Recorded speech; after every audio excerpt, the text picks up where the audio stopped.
With cloud adoption accelerating, cloud security is top of mind for every customer. To capture this growing market and increase your cloud revenue, adding a cloud security partner to your portfolio is key. P2P Connect brings you 15 minutes online speed dating opportunity with multi-cloud global security partner Seclogic. Let us hear from Mr. Sachin Johar, CEO and founder of Seclogic why cloud security and how global strategic partnership can help you stay ahead of competition.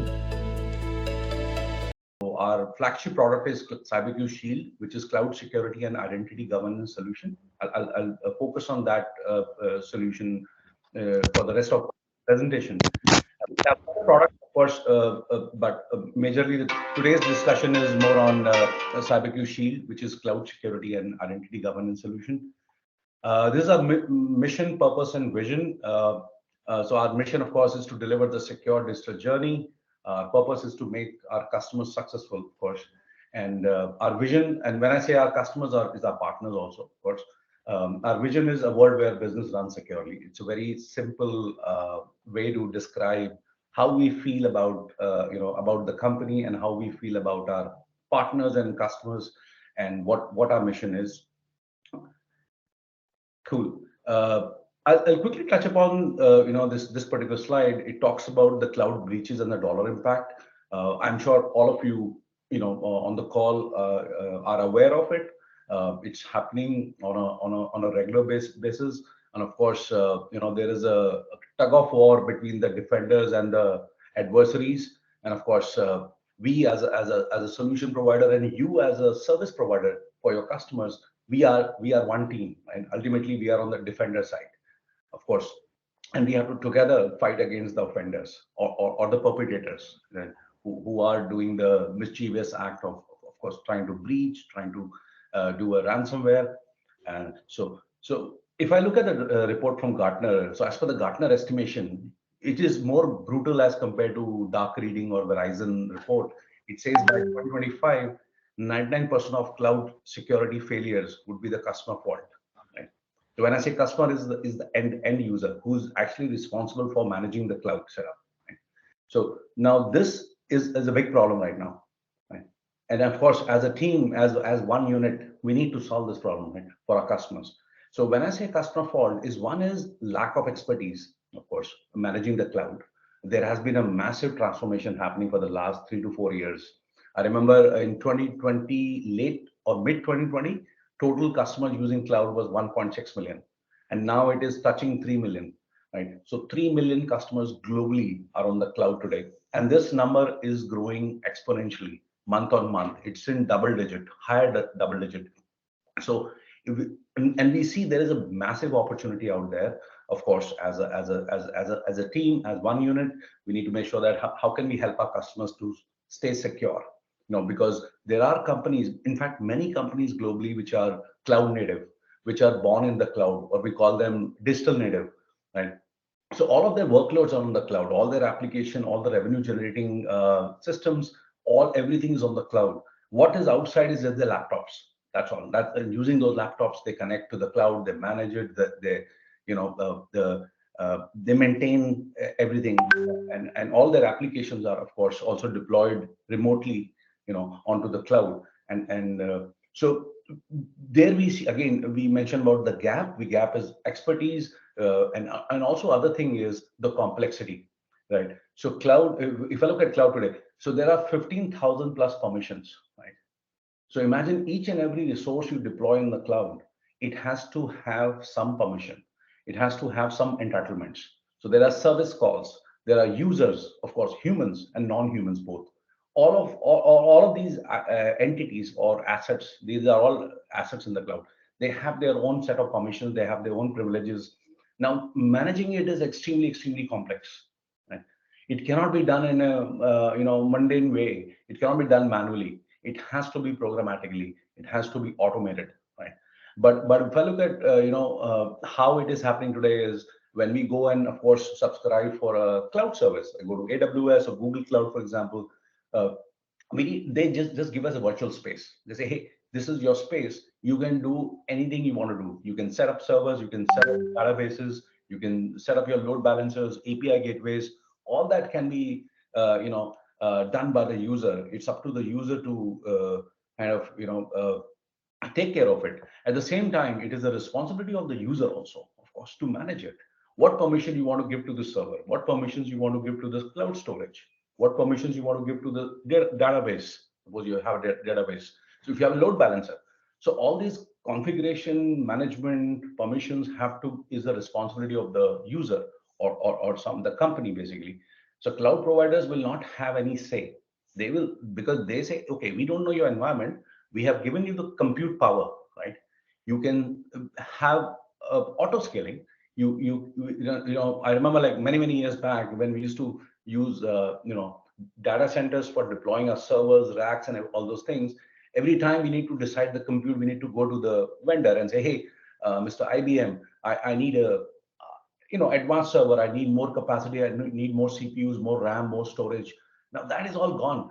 When you're on the cloud, it's on a click of a button. Even if you go to the next level, that is auto scaling. Auto scaling means if there is a spike, suppose if I'm a e-commerce site, I'm running a big sale on Republic Day, 26th of January. There is a big spike. I don't have to worry much. I can just enable auto scaling, and if there is a spike, my compute and RAM all will go up automatically. And once that spike is down, if it start to come down, it'll automatically downgrade. So that's a power and that's a flexibility force which comes with cloud. I'll quickly go to this is one slide about the major cloud security breaches. Of course, these are just few we have put it on the slide. If you see for the last 3 years, 4 years, and then most of the time, if you see, like if you look at the Accenture, now what can be a challenge with Accenture? They have multi-million-dollar budgets for security. Multi-million dollars. They have close to 400 plus people, who are responsible for managing security, one for their own infra as well as their customer infra. Of course, they have a lot of services around it. But in spite of all that, in spite of all that prowess, right, the capability, the strength, the big army of people, what happened here? So this is something to worry about. If this can happen to a Taiwan, or it can happen to Fortune 200, for example, what about the rest of the companies? So there is a gap here. So and that's what we want to highlight. Look at the Uber one. So there was a contractor account compromise. So in this case, what we know is this contractor account was compromised, and because of that, the credentials were discovered on a shared drive. Right? Now that is something to worry about, right? And if I look at the nature basket, of course, the root keys were in the source code, and they were exposed via public S3 bucket. Now that is another big incident which happened in July 2020. And if I look at the NYC Department of Education, so there were roughly 8,20,000 biographic records of current and former public school students were stored without proper encryption. Right? Now imagine encryption, setting up encryption on cloud, it's very seamless. But what happened here? What we got to know is encryption was enabled. But what there led to this is it was disabled by one of the admins, because the admin was making some changes, it got disabled. So same with JustPay, for example. There was compromised unrecycled AWS access keys. There were access keys which were compromised and which were detected by the perpetrators or attackers. Now this is again something to be taken care of, right? Because if you have access keys, those have to be, of course, they have to be rotated, right? And they have to be rotated on regular basis. And also, if access key was issued to any admin, for example, and if the admin is no longer in the company, for example, so that admin first have to be removed, right? And again, the access keys will also get removed once you remove the admin. So so this is, you can see here, most of the breaches are happening, and we see a lot of things are common, within those. So again, I'll come to the cloud security, the shared responsibility, as I just spoke about it in the interest of time. You can see the bottom part, the brownish yellow, that is the responsibility of the cloud provider. But if you look at the top part, the blue, that is the customer data. So what kind of encryption you need to, enable, and data integrity, right? If you have database, for example, you need to have proper authentication in place, and that has to be continuously monitored also. Because I told you about the previous case where encryption was enabled, but it was disabled by some user while making a change. So there has to be a mechanism of maker and checker, right? A maker should not be a checker, right? So there has to be some mechanism. Operating system, for example, what operating system want to use, and which version you want to use, all that is a customer responsibility. Overall application, identity, access management, all this falls under the purview of the customer or the user, right? Why is real-time cloud security critical? I think so far I've mentioned about the cases where some setting was done, but it was undone by someone, right? That is why real-time cloud security is critical, right? There has to be continuous detection. There has to be continuous monitoring of what's happening in the cloud. Who's making change? Why this change has been made? Is this an unusual change? Is this a first-time change? Right? Because these are the indicators of some compromise. For example, if I'm a user, I have some 20 different, 30 different, 100 permissions. And out of those, I'm only using 10. 80 I'm not using. But suddenly one day, I'm using 60th permission. Now that is something unusual happening. Either as a user, I'm compromised. Maybe that's why it's happening. Right? Or I have become, or I'm an insider threat also. That is another case. What if the one of the admins turned rogue? That would be the could be a case as well, right? So now that's why we say real-time cloud security is critical, right? Cloud security landscape, it is very, very deep and wide. New attack vectors are coming, privilege escalation. We have been hearing this word time and again. Lack of logging, monitoring, and event analysis. I think this is extremely important. There has to be proper logging at every layer. There has to be proper monitoring and event analysis. Which event is happening within my cloud account? Okay, my customers, my end customers are able to buy, coming on my website, they're able to complete the transaction. That is good. But what about other events which are happening? Someone might be doing reconnaissance, right? If I look at the MyTechL chain, someone is trying to do discovery, right? That means the attack is in progress. So that is something which is happening behind the scene. So that's why all the events, all the API calls within the cloud has to be analyzed and monitored, of course, and there has to be a separate checker for that, right? Because again, I will say, as per industry practice, the maker should not be a checker, right? Okay, just a second. I have not enabled my. mm, okay, just a second. Let me enable my camera. Okay. Oh, okay. I'm sorry. There was some issue. Okay, now you can see me all. Thank you. I'm sorry. There was some issue with the camera. I couldn't that time enable it. Okay, great. So let me go back to my slide. I think I'm short of time. Again, these are again a part of the cloud security landscape. There are regulatory compliances. If you're a regulated company, cloud security is much more cost effective. If I look at the cost of the data breach, for example, or a cloud breach versus what we spend on securing our workloads in the cloud, it is minuscule, right? It improves reliability and customer trust, of course, 100%, because if my application is up, if my infra is up, it improves the reliability and the customer trust, right? Importance of identity and entitlement governance. This is an extremely important topic today. It is not just a phenomena of any emerging market or any growth market or any mature market. It is all across the board, right? So privilege access. This is the number one entry point for security breaches, right? Otherwise, tell me, if we have hardened everything, why will the attack happen?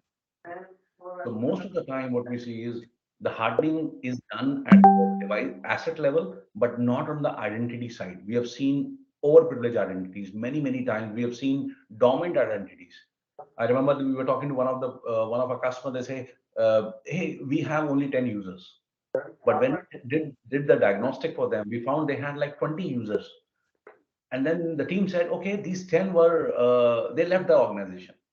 So our thing was like, if they have left, their identity should have been removed because they still have permissions. What if someone can compromise that? Right. So identity, as I said, is an entry point for security breaches, and this is something which is really important. We manage it as part of our solution. I'll quickly go to the next slide. Cloud security challenges, I spoke about it, preventing data breaches, avoiding misconfiguration, unsecured APIs, malicious insiders, I talk about insider threat, lack of cloud security expertise, of course, we all are aware of that. And this is the industry gap right now. And of course, as a defenders, which is us, Seclogic, and you, we can fill this gap. We have that capability. We have built that capability over a period of time, and our customers, of course, can leverage that capability. Lack of cloud security strategy. I think this is another very big gap I've seen. I'm sure all of you must have heard about this. The security, there has to be a strategy in place. Security is more of a process, right? So that process has to be in place. Incident response. What if there is an incident? How are we going to respond to that? Right? Accidental exposure of credentials. This is very common. Higher MTTR. MTTR is something we have been, it has been there in the market for last 30 years. Everybody's talking about, hey, how can we reduce the mean time to remediation? Right? So especially with data center, of course, it was controlled because, of course, over a period of time, it took us like almost, a decade to kind of fix this. But when it comes to cloud, we are still in the early stages.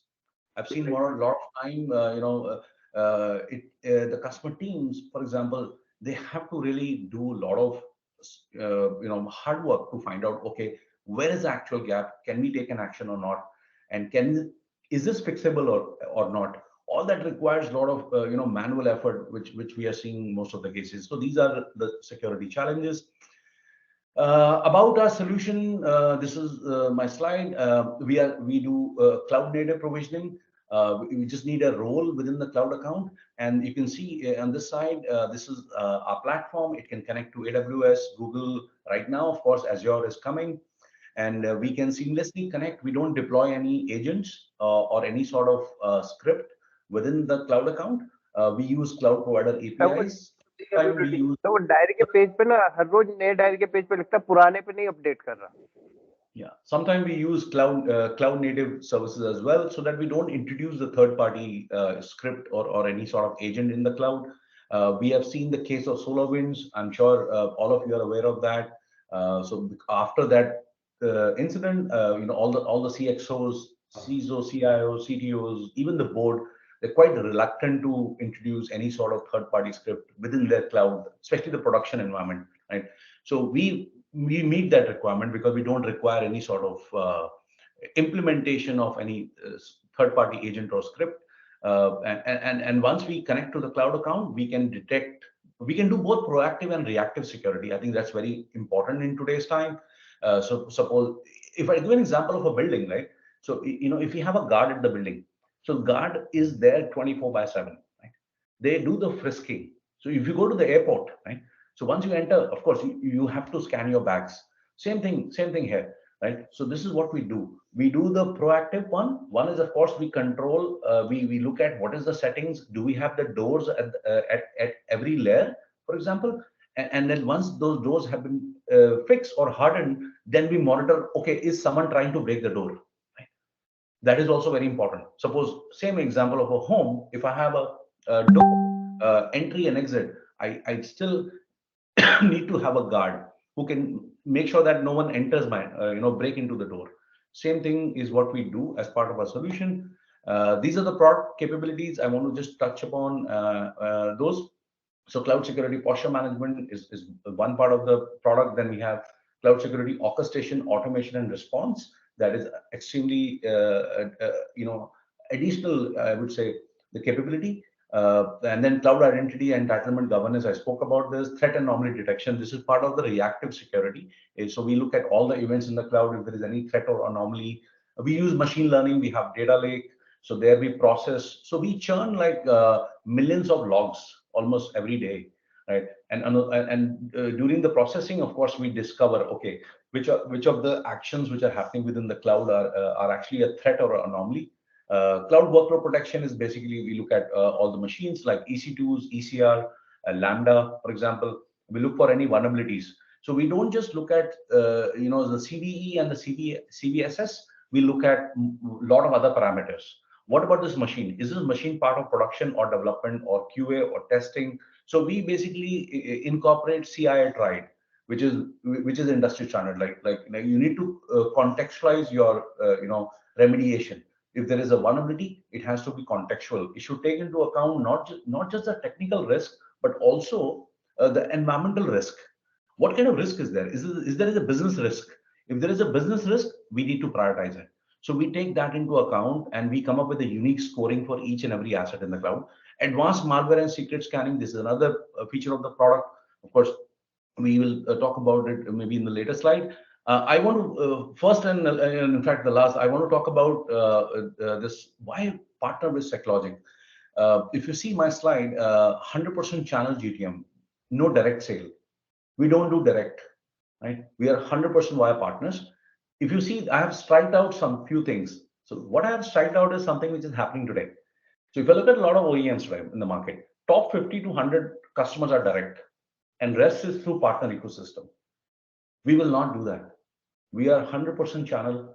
Even if we get an inbound, that will be passed on to our partners. This is the gap for last 2 decades. I've been watching this. Of course, we wanted one day to fix it, and that's what we have done. With Seclogic and emergence. So it's 100% channel GTM, no direct sale, 100% cloud focus, no catalog. I think this is another thing which I want to really emphasize. I've seen a lot of time, if I look at the large OEMs, they have 20 different products, and they always open a catalog and say, hey, pick what you want to use. We are only focused on cloud. So all the team members, everything we do is for the cloud security, I would say. So everyone is a SME, right? So that means there is a faster response time and there is a constant innovation. We are not distracted. We don't do endpoint, we don't do secure web gateway, or we don't do SASE XYZ. We only focus on cloud infrastructure security. Now that is something which makes us unique also, and plus it adds a lot of value for the customers, right? Because they get the best of the breed, and that's what we are aiming as a company. Standard margins, right? This is again a very common gap we see today. Hey, I give you what I have striked out is something I will explain. If there is a customer deal, and if the OEM say, hey, 85% discount was given to the customer, so your margin is 5%. We will not do that. No ad hoc deal margin surprises. Whether it's a 80% discount or a 40% discount, 90% discount, our margins are fixed. And of course, it's a good double-digit margin. That's how we are different again, right? Simplified billing. If you see what I have striked out, bronze, silver, gold, platinum, unexpected overages, ISV, professional services, advisory services, all that is something is going to the OEMs, right? We will not follow that approach. So we have enterprise grade version, plus we will position partner services portfolio. We want you to build internal professional services team, you build the advisory services team. We will support you so that ultimately you make the money out of it. Because I've seen a lot of time, even for professional services, if I take from any OEM, for example, I will still get a margin. The bulk of it will go back to the OEM. We want our partners to build that within their team so that ultimately they get the whole services pie. We will not be getting anything out of this. We will only be supporting, we will be creating the customer success team within your team. We will do all sort of training which is required for them, so that this ultimately adds up to the revenue, right? Both the top line and the bottom line. Intense support service, of course, I've struck out another line which is outrageous hourly billing for professional support. Like for example, if I go to AWS, for example, if I take professional services from them, ultimately the billing goes to them, and then what we get is a margin, plus it is outrageously very, very high, right? So here what we want to do is create customer success team within the partner workforce. We would like to train some of your team members so that they only can provide that support and service to the customers. What we will be doing as a company, as a platform provider, is platform. We don't want to get into professional services. We don't want to get into advisory services. We want our partners to build that and of course make more money. That is ultimately objective. Because if our partners are making money, we are going to make money. Right now, what is happening is the reverse, right? If I look at the valuations of one of the largest cloud security vendor is 100 billion, right? Of course, that number is out there. We know the name as well. We want to change that. It has to be, when I'm talking about partnership, it has to be partnership for benefits for both of the parties. it cannot benefit one and not benefit others. So with that, I think I'll summarize. Of course, this is our contact. I'm based out of US. It's a morning for me. Of course, we have teams in India. We are expanding. We are growing. We are setting up in UK as well very soon. In fact, next beginning of next quarter. Of course, India is our focus at the moment. Of course, in Singapore as well. We are setting up with one of our partners. A small entity. Yeah, cool. I Thanks, Sachin. Can you hear Thank me you, now? Mr. Yeah, yeah. Strategic partnerships is crucial for achieving success. However, identifying the right partners and striking meaningful collaborations can be a challenging endeavor to deliver value to your customer. Introducing P2P Connect, an innovative online platform specifically designed to foster partnerships and collaborations between businesses. It's a one-stop hub for partners looking to expand their reach, drive revenue, and create mutually beneficial relationships. If you wish to leverage services from other partners, P2P Connect allows partners to discover and search new partners for their clients based on specific criteria such as industry, location, target audience, and expertise. A partner can post their client requirements, attract relevant partners, communicate directly, request proposals, and accelerate the deal closure process. Partners can showcase their expertise and capabilities by listing their services like implementation services, consulting services, training and education services, support, maintenance, and other services. If you are a product company, P2P Connect's partner listings section allows product companies to showcase their solutions, products, and intellectual property, effectively communicating their value proposition to potential partners and facilitating fruitful relationships. Supercharge your business by signing up today to the P2P platform, unlocking a world of new opportunities, expanding your revenue potential, and reaching a wide. So we provide also services, different kind of GTM services. You can get those services already listed in the platform. It's p2pconnect.in. So now we will wait if there is any question for Sachin. Otherwise, Sachin can put Thank your you, email ID. Mika. I think this video was really informative, and I'm sure with you guys, at the helm of it, you're going to really help the industry overall, and especially the partners, and of course the solution providers like us. To you act as a bridge. I think all the best to the entire team. I think this have done a phenomenal job so far, and looking for success for you. Yeah. So any question for Sachin? And otherwise, we will close it. And Sachin, if you can drop your email ID and phone number I in the will chat definitely. window. And please, hi everyone. Please feel free to reach out to me, of course, to Milita as well. We will definitely, talk to you, see how we can partner, how we can help each other, and I think ultimately our customers, we're more than willing to do that. Let me drop my email ID.